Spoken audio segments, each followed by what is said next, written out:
مگر آپ دیکھیں کہ جب اس نے رحمت کہا تو آپ کو کیا پتا اس کی رحمت کیا ہو سکتی ہے؟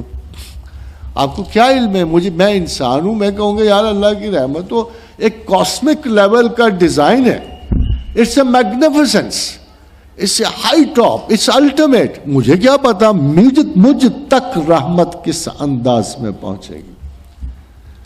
یہ تو شک ہی کوئی نہیں کہ اللہ کے اس کلام میں کوئی شک نہیں کہ وہ الٹیمیٹ ہے، وہ فائنل ہے. مگر میرے کوئی حساب کتاب اور انداز میں خاتین و حضرات ایسی کوئی شے نہیں کہ میں اپنی ذات تک پہنچتے ہوئے اس رحمت کا انداز اور ایسٹیمیٹ دیکھ سکوں کہ اللہ کی رحمت کیا ہے. سو واٹ God did، اس نے ہمیں یہ بتانا تھا کہ میری رحمت کا انداز کیا ہوگا، تاکہ تمہیں ہر انسان کو پتہ لگ جائے کہ میں کس انداز کا مہربان ہوں. تو اس نے کیا کیا؟ اس نے ایک بندے کو اپنی رحمت کی تجسیم دے دی. اس نے محمد رسول اللہ کو رحمت مجسم کر دیا. If you want to see how would God behave to you, so you should see your prophet. اگر آپ کو خیال ہے کہ خدا کیسے خطا بخشتا ہے تو پھر آپ محمد رسول اللہ کو دیکھ لو کہ وہ کیسے خطا بخشتے ہیں. کہ مکہ نے ستا کے مار دیا، کس روز تہمتیں نہ تراشا کیے ادو، کس دن ہمارے سر پہ نہ آرے چلا کیے. یعنی وہ پیغمبر جس نے صبح و شام تہمت سہی، جس نے صبح و شام جس کے سر پہ آرے چلا کیے، جب ایک وقت آیا انتقام کا، بدلے کا، بھائی آپ کو کس نے کہا پورا بدلہ، تھوڑی سی سزا تو دو نا یا رسول اللہ. مگر نہیں، فرمایا لا تثریب لکم اليوم، آج کسی پہ کوئی ظلم نہیں، کوئی بدلہ نہیں، کہ جاؤ اپنے گھروں کو خوش جاؤ. یعنی اتنا یہ رحمت کا وہ ثبوت ہے جو اللہ نے اپنے بندے کی شکل میں دیا. وہ اس نے آپ کو بتانا چاہا کہ میں اپنے بندوں پر اس طرح مہربان ہوں گا جیسے محمد رسول اللہ تمہارے اندر is a demonstrate. He's a demonstrator of God's value on men. اسی لیے اللہ نے اپنے قرآن حکیم میں کہا کہ میں آسمانوں پہ رؤوف و رحیم ہوں. ویسے تو آپ کو پتہ ہے ہمارے کچھ سخت سے لوگ کہتے ہیں یہ نام ہی غلط ہوتے ہیں، بھائی تم کسی کو پکارا نہ کرو. کچھ وحدانیت کے اتنے شوقین ہو جاتے ہیں کہ سانس بھی نہیں لینے دیتے. یہ نظر ڈالو، وہ خیرات نہ کرو، یہ کام نہ کرو، وہ کام نہ کرو. مگر اللہ میاں نہیں ان سے ایگری کرتا. بھائی اللہ میاں بالکل صاف کہتا ہے کہ میں آسمانوں پہ رؤوف و رحیم ہوں اور یہ میرا پیغمبر زمین پہ رؤوف و رحیم ہے. بالکل وہی ٹائٹل. یہ نہیں کہا کہ عبد الرؤوف الرحیم ہے یا عبد الرحیم ہے، نہیں، انہوں نے کہا نہیں، میرا پیغمبر زمین پہ رؤوف و رحیم ہے اسی طرح جیسے میں آسمانوں پہ رہوں. میں کاسمک ہوں، میں کائناتی ہوں. میرا محمد تمہارے لیے ہے، تم لوگوں کے درمیان یہ بالکل میری طرح بیہیو کرے گا اور میری رحمت کے ثبوت تم تک پہنچائے گا. اگر میں الحمدللہ رب العالمین ہوں تو میرا پیغمبر وما ارسلناک الا رحمت للعالمین ہے. خواتین و حضرات، کبھی آپ نے دونوں لفظوں کو ملا کے دیکھا؟ رب العالمین، رحمت للعالمین، دونوں میں کوئی فرق تو نہیں؟ عالمین میں فرق تو نہیں نہ آ گیا؟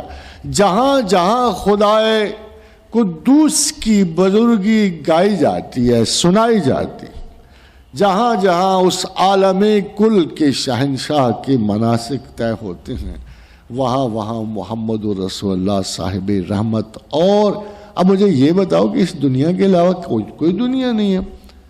کیا اس دنیا کے علاوہ کوئی دنیا نہیں ہے؟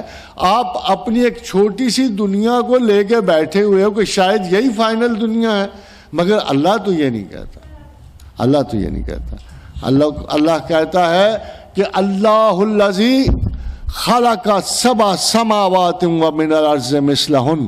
اللہ تو وہ ہے جس نے 7 کائناتیں تخلیق کی ہیں اور 7 کائناتوں میں 7 زمینیں تخلیق کی ہیں. خدا نے ایک کائنات نہیں میں ابھی سائنسز اس مقام تک نہیں پہنچی to certify this fact of the God, مگر قریب ہے کہ انشاءاللہ تعالی العزیز حقائق بھی خدا کی کسی دوسری بنی ہوئی کائنات کو کنفرم کریں گے، مگر یہ صرف دوسری کائنات نہیں ہوگی۔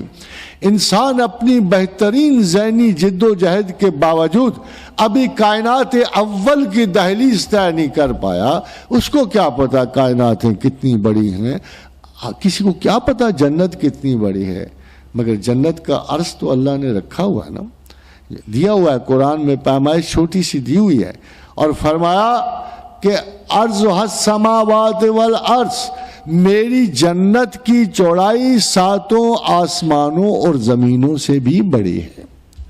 اگر آپ غور کریں تو پیمانے مک جاتے ہیں، حواس ختم ہو جاتے ہیں، انسان کے ذہن جو ہے اس تائید و تصدیق کے قابل نہیں رہتا کہ وہ خدا کے ان بڑے مظاہر کو گن سکے، ماپ سکے، پیمائش کر سکے۔ زمین و آسمان میں ایک کائنات ابھی تک ہم سے ماپی نہیں گئی ہے، چھوٹی سی 2 ارب گیلیکسیز ہیں، ہر گیلیکسی میں 2 ارب سورج ہیں، اور دونوں کے ڈسٹینسز کسی بھی حساب میں نہیں آ رہے۔ ابھی تو ایک کائنات پوری نہیں ہوئی، ابھی تو ایک عالم پورا نہیں ہوا۔ محمد رسول اللہ کی اپروچ تو رب العالمین کے تمام عالمین تک ہے۔ تو how would you be able to understand کہ اللہ کے رسول کہاں کہاں ہوتے ہیں، کہاں کہاں پائے جاتے ہیں، اور کدھر کدھر ان کی گرفت ہے، اور آسمانوں اور زمینوں میں کون ان سے آشنا نہیں ہے، اور کون بدبخت ہے جو ان کی یاد بلائے پھرتا ہے۔ خواتین و حضرات، یہ ایک چیز تھی جو ڈیلیبریٹلی ہمارے سینوں میں سے نکالی گئی کہ ہم اللہ کے رسول کی وہ امپورٹنس جو اللہ نے انہیں دی تھی اور جو ہمارے دلوں میں تھی، ہم اسے ریڈیوس کر دیں، ہم second issue of Islam reduce کر دیں۔ پہلا ایشو تھا خدا کی وحدانیت، اور دوسرا ایشو تھا کہ ہم اپنے رسول کو کرسچنز کی طرح نہیں مانتے۔ کرسچنز کا تو یہ حساب ہے کہ جو نیگیٹو وہ پازیٹو وہ اللہ ان پہ رحم کرے۔ ہمارے لیے حضرت عیسیٰ علیہ السلام اتنی مقدس ذات گرامی ہیں، ہم تو ان کی محبت کے بغیر کبھی اپنے آپ کو مکمل نہیں سمجھتے، مگر افسوس یہ ہے کہ آج کا وہ معاشرہ جو کرسچن نہیں رہا، جو بے خبری میں حضرت عیسیٰ کا نام ایسی فضول جگہوں پہ استعمال کر رہے ہیں، ایسی گھٹیا مقامات پہ کہ توہین پیغمبر، اگر ہمارے تو پیغمبر کی وہ توہین نہیں کر رہے، آپ کو غلط فہمی ہے، اگر وہ 1-2 خاکے اڑا رہے ہیں۔ دیکھو بات یہ ہے کہ آپ کو یہ یاد رکھنا چاہیے، قوموں کے زوال و عروج میں یہ ساتیں بہت آتی ہیں۔ ایک وہ وقت تھا کہ ایک حاجیوں کا جہاز لٹا، جب وہ جہاز لٹا تو ایک عورت نے آواز دی، واہ محمدہ، یا رسول اللہ، کیا ہے محمد ہماری مدد کو آؤ۔ تو روڈریگ جو اسپین کا کنگ تھا، اس نے کہا آج محمد تو سوال ہی نہیں پیدا ہوتا، آج اگر خدا کو بھی بلاؤ نا اپنے کو تو بھی تمہاری مدد نہیں کر سکتا۔ اور یہ وہ جملہ تھا خواتین و حضرات جس کی وجہ سے طارق بن زیاد 12,000 سولجرز لے کے تو اسپین کے ساحل پہ اترا۔ وہ کس قسم کا کمیٹڈ سپاہی ہو سکتا ہے؟ اترتی کشتیاں جلا دیں۔ تو انہوں نے کہا ساتھ والوں نے کہ بھائی نیک بخت، 1.25 لاکھ کی فوج سامنے کھڑی ہے، پورے اسپینیارڈز نائٹس کھڑے ہیں، پورے یورپ کے نائٹس ہمارے مقابلے میں کھڑے ہیں، تو اگر خدا نہ خواستہ شکست ہو گئی تو کیا کریں گے؟ تو طارق بن زیاد کو ایک علامہ نے بڑے خوبصورت 3 اشعار میں اس پورے واقعے کو لکھا ہے کہ طارق چوبر کنارہ اندلس سفینہ سوخت، کہ جب طارق نے سفینہ کو اندلس کے کنارے آگ لگائی، گفتند کار توبہ نگاہ خرد خطاست، تو انہوں نے کہا کہ یہ کیا غلطی کر رہے ہو، یہ تو عقل مندوں کا طریقہ نہیں ہے، اگر ہمیں شکست ہو تو بھاگ کے کہاں جائیں گے؟ دوریم السواد وطن باز سورسیم، کہ وطن سے اتنے دور آ کے ہم لڑ رہے ہیں، کوئی گنجائش تو چھوڑو بچنے کی، ترک سبب ضرور شریعت کجا رواست، ترک سبب ضرور شریعت کجا رواست. اب بھی آپ کو مذہب کے نام پہ بہت لوگ بہکاتے ہیں نا. ترک سبب ضرور شریعت کجا، اگر شریعت میں کب کہاں کہا گیا ہے کہ سبب نہیں ترک کرنا چاہیے. آپ اگر مرنے کو اترے ہو تو بچت کا ایک رستہ کھلا رہنا چاہیے. طارق بن زیاد نے اپنا ہاتھ اپنے قبضہ شمشیر پہ رکھا اور کہا خدید دست برد بشمشیر خیس گفت. اپنا ہاتھ قبضہ شمشیر پہ رکھا اور کہا ہر ملک ملک ماست کے ملک خدا ماست. کیا رے نالائکو، اللہ نے ہمیں ملک دیا، تم شکست کا سوچ رہے ہو؟ یہاں ہم نے شکست کھا کے نہیں جانا. ہر ملک ہمارا ملک ہے کہ یہ ہمارے اللہ کی ملکیت ہے. ہر ملک ملک ماست کے ملک خدا ماست. ایسے مسلمان اترے ہیں نا، تبھی 800 برس اسپین آپ کا ملک رہا. اور جب وہ مسلمان ختم ہو گئے، وہ حب رسول ختم ہو گئی، وہ اشتیاق، وہ وا محمدہ کی پکار پہ چلنے والا مسلمان تھا، واپس تو نہیں لوٹتا تھا. اور خادم حضرات پھر ایک اور واقعہ پیش. ریجنالڈ دی گورنر آف کرک، وہ مسلمانوں کے قافلے لوٹ لیا کرتا تھا. ہی آلسو پلاٹڈ، آپ کے بالکل علم میں شاید یہ بات نہیں کہ اس نے خانہ کعبہ تک چڑھائی کے لیے رستہ بھی متعین کر لیا تھا. He was half way when وہ پکڑا گیا، اور اس وقت بیٹل آف ہتین شروع ہو گئی، وادی ہتین کی جنگ، جس میں 132 پرنسز آف دی ویسٹ، مغرب کے سارے کروسیڈرز آئے، اور پورے کا پورا یورپ آیا، اور جہاں سے بھی کوئی کرسچنز موجود تھے اسپین کے سارے وہاں آئے. اور وادی ہتین کی جنگ اسے کہتے ہیں. اور دوسری طرف ایک سوکھا سا دبلا پتلا سانولا سا سلطان صلاح الدین ایوبی تھا. اور سلطان صلاح الدین کے بارے میں لین پول یہ لکھتا ہے کہ never in history such a great king was born as Salahuddin on the day of the conquest of the battle of Hattin. Film نہ دیکھنا، اس میں کچھ نہیں آیا. اصل جنگ میں، وادی ہتین کی جنگ میں، سلطان صلاح الدین ایوبی نے بغیر کسی جنگ کو چھیڑے ہوئے پورے کا پورا کرسچن لشکر تباہ کر دیا، پورے کا پورا. ناٹ اے سنگل سولجر سوائے. اور یہ حال ہو گیا تھا خاتون حضرات، اگر آپ ہسٹری تھوڑی سی پڑھو تو یہ حال ہو گیا تھا کہ عیسائی نائٹ جب صحرا میں گرتے تھے تو دعا مانگتے تھے، اور مسلمان شاہ سواروں کو کہتے تھے اللہ کا واسطہ ہے گردن اتارنے سے پہلے ایک گھونٹ پانی کا پلا دو. یہ جملہ تھا ان کا کہ خدا کا واسطہ ہے کہ گردن اتارنے سے پہلے ایک گھونٹ پانی کا پلا. یعنی اس وادی العطش میں سلطان صلاح الدین نے بغیر اپنے آپ کو میجر بیٹل میں کمٹ کیے. وہ ایک فتح جس نے آگے جا کے بیت المقدس کی فتح حاصل کی. اس وقت یہ 34 پرنسز پکڑے ہوئے آئے، ان میں ریجنالڈ بھی تھا، والی کرک کا والی. وہاں اس نے سلطان صلاح الدین کے ایک پھوپھیزاد بہن کو بھی قتل کیا تھا، جس نے اسے پکار کے کہا تھا کہ اللہ یا رسول اللہ ہماری مدد کو. عجیب بات ہے، آج بڑے دعوے ہوتے ہیں کہ یا رسول اللہ کہنا بہت برا ہے، مگر میں ہسٹری میں دیکھتا ہوں کہ تمام بڑی بڑی 3-4 جنگوں میں جب بھی خواتین کو زیادہ ہی محبت ہوا کرتی تھی رسول اللہ سے، جب بھی کسی قیدی نے آواز دی ہے تو یہی کہا ہے واہ محمدہ کہ یا رسول اللہ ہماری مدد کو آنا. وہاں اس قسم کا جملہ اور کلام نہیں سنا گیا جیسے ہمارے ماشاءاللہ بڑے سخت گیر قسم کے مسلمان بولتے ہیں کہ ایسے تو کہنا بھی کلمہ کفر ہے. وہاں اگر آپ ہسٹری دیکھو، اور اللہ تعالیٰ نے ان بڑی فتوحات کے پس منظر میں ایک ہی جملہ چلتا ہے کہ واہ محمدہ، کہ اے محمد ہماری مدد کو پہنچو. تو ریجنالڈ نے اسے نیزہ مارا اور شہید کیا. اس نے کہا آج جس کو چاہو بلا لو، آج مجھ سے کوئی نہیں تم لوگوں کو بچا سکتا. تو جب صلاح الدین نے پکڑ لیا سارے، تو ریجنالڈ بھی پکڑا ہوا ہے.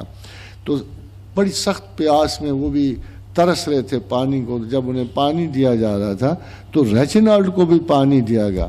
تو سلطان صلاح الدین نے کہا کہ ہم نے اسے پانی نہیں دیا، ہم نے اسے پانی نہیں دیا. پھر وہ اٹھا, اس نے تلوار ہاتھ میں لی اور ریجینالڈ کی گردن پہ ایک ہاتھ مارا. باقی سارے بادشاہ ڈر گئے کہ یہ کیا, اگر بادشاہوں کو یہ اس طرح قتل کرے گا. تو سلطان صلاح الدین نے کہا کہ kings do not kill kings, بڑا مشہور جملہ بعد میں ہسٹری میں کوٹ ہوا. تو سلطان صلاح الدین نے کہا دیکھو بادشاہ بادشاہوں کو قتل نہیں کرتے, مگر اس بدبخت میں میری نبی کی شان میں گستاخی کی تھی اور میں نے قسم کھائی تھی کہ اس کو اپنے ہاتھ سے قتل کروں گا. خاتون و حضرات, یہ کچھ چھوٹے بندے کی قید نہیں تھی یا بڑے بندے کی قید نہیں تھی. اگر کوئی مسلمان ہے نا تو سب لوگوں کی دھڑکن جو ہے نا دل کی, مسلمانوں کے دل کی دھڑکن اس میں گرامی محمد سے روشن ہوتی ہے. یہ ترفع ہے. میں مانتا ہوں کہ بعض لوگ شاید متاثر نہ ہوں, اس لیے متاثر نہیں ہوتے کہ ان کا آئیڈیلزم کوئی نہیں ہوتا, ان کے خیالات اتنے بلند نہیں ہوتے. دنیا میں ڈوبے ہوئے مسلمان, ہاں تمہارے آنسو اللہ کے رسول کے لیے نکلے نہ نکلے, ان کے آنسو ضرور آپ کے لیے نکلے تھے, ان کے آنسو ضرور نکلے تھے آپ کے لیے جو آج ادھر بیٹھے. تو فرما حدیث رسول صلی اللہ علیہ وسلم کہ ایک دفعہ بیٹھے بیٹھے اللہ کے رسول کی آنکھوں میں آنسو آ گئے. تو اصحاب ڈرے. اصحاب پتہ کیسے ڈرے؟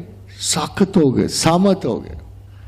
عربی میں ایک بڑا خوبصورت محاورہ ہے کہ اصحاب سر بھی نہیں ہلا رہے تھے, ایسے لگتا تھا ان کے سروں پہ پرندے بیٹھے ہیں, ذرا ہلائیں گے تو اڑ جائیں گے. تو اصحاب ڈرے کہ خدا نخواستہ ہم سے کوئی گستاخی ہو گئی کہ آج چشم مبارک میں آنسو آ گئے.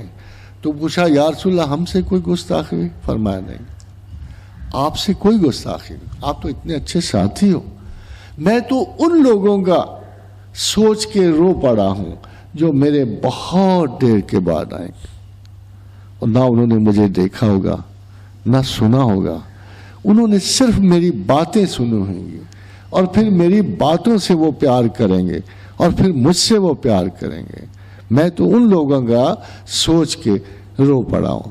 وہ آپ کو اس وقت دیکھ رہے تھے خاتون حضرات, اس وقت دیکھ رہے تھے کہ لوگ آئیں گے جو میرے نام میری عزت پہ مر مٹیں گے, میرے نام پہ مر مٹیں گے, میرے نام آنے سے ان کی آنکھوں سے آنسو نکل پڑیں گے. اور رب کعبہ کی قسم ہے کہ کسی کو تیسری نسل بھی یاد نہیں رہتی, چہ جائے کہ 1500 برس کے بعد اگر محمد رسول اللہ کی چشم مبارک سے ہمارے لیے آنسو نکلے تو آپ کا خیال ہے کہ آپ میں سے کوئی جہنم میں جائے گا؟ استغفر اللہ الذی لا الہ الا هو الحی القیوم واتوب الیہ. خاتون حضرات, یہ یاد رکھنا کہ اللہ کے رسول نے فرمایا مجھے 8 چیزیں عطا کی گئی ہیں, 8, اور ان میں ایک چیز آپ کی ہے. وہ نوجوان عورت اور مرد جس کی آنکھ سے میرے لیے یعنی اللہ کے لیے ایک آنسو نکلا, ایک آنسو. کتنا سستا سودا, اللہ کے لیے ایک آنسو نکالنا.